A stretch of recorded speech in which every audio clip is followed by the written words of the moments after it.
Hey everyone, welcome back to Corporate Decoder, the place where we dive into the exciting world of corporate filings. Today we're cracking open a Form 8K from New Era Helium. Helium, you say? Get ready for some high altitude financial maneuvers because this report might leave you feeling a little deflated or maybe ready to float on up to the bank. We will see.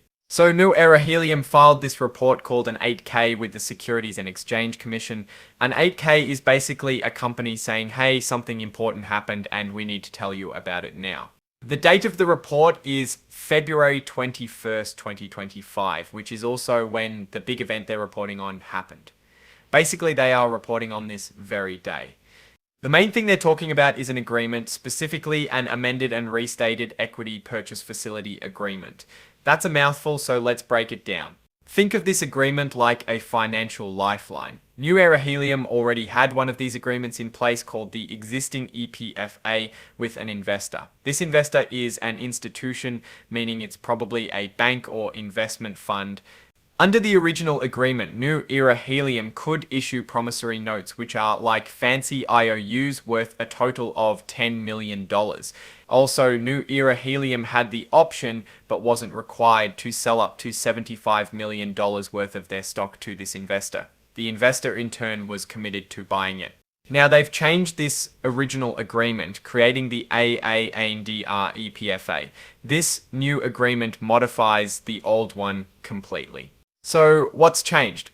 Well, it's a bit complicated, but basically if New Era Helium wants to get money from the investor by selling stock, there are some new rules, especially if they still owe money on those original promissory notes. If the company asks to sell shares that will give them money, this money is called advance proceeds. If New Era Helium is close to a date where they need to make a payment on those promissory notes, then the investor can just use the advance proceeds, meaning the money the company would have gotten, and pay off the debt instead. It's like saying, hey, instead of giving you the cash, we're just going to use it to pay down your loan. First, they'll use it to cover any unpaid interest, then any payment premiums, and then pay the outstanding principal. Only after all that will the rest of the advance proceeds be given to New Era Helium. Also, if New Era Helium is in default, which is when they failed to make a required payment, then they can't sell any stock to the investor without the investor's permission. Now, let's talk about the price of these shares. The price for each share, called an advance share, is set by multiplying the market price by 95%, so it's a 5% discount from the going market rate.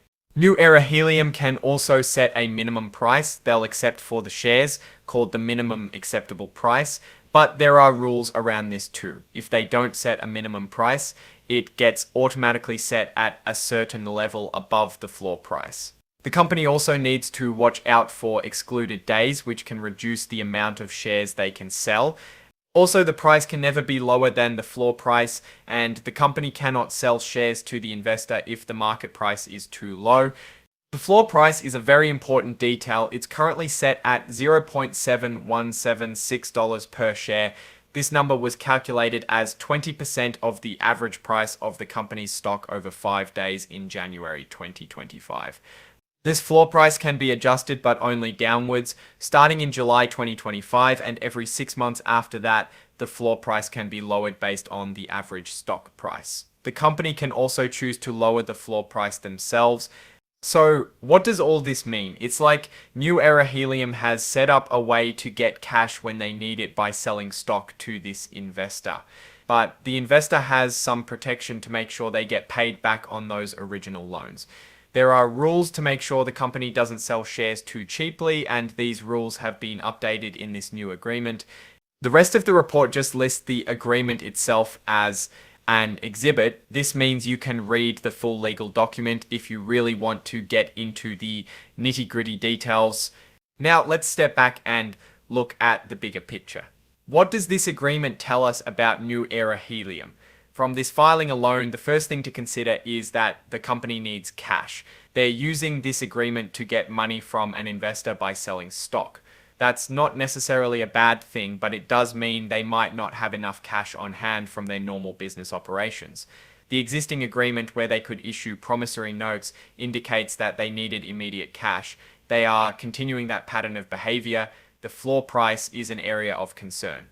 The price can only go downwards, and it affects how much the company can get for its stock. If the stock price drops too low, they might not be able to use this agreement to get cash.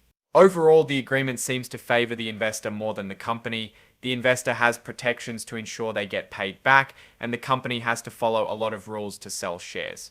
So what's the outlook for New Era Helium's stock price? It's tough to say for sure without knowing more about their business. Based on this filing alone, I'd lean slightly bearish, which means cautious and expecting the stock price to possibly go down. The need for cash raises some concerns, and the floor price could limit their options. A reasonable price range for the stock might be 50 cents to 70 cents per share. This is based on the current floor price and the potential for it to decrease. Thanks for watching Corporate Decoder. If you found this breakdown helpful, please subscribe and hit the notification bell so you can be notified of our next adventure.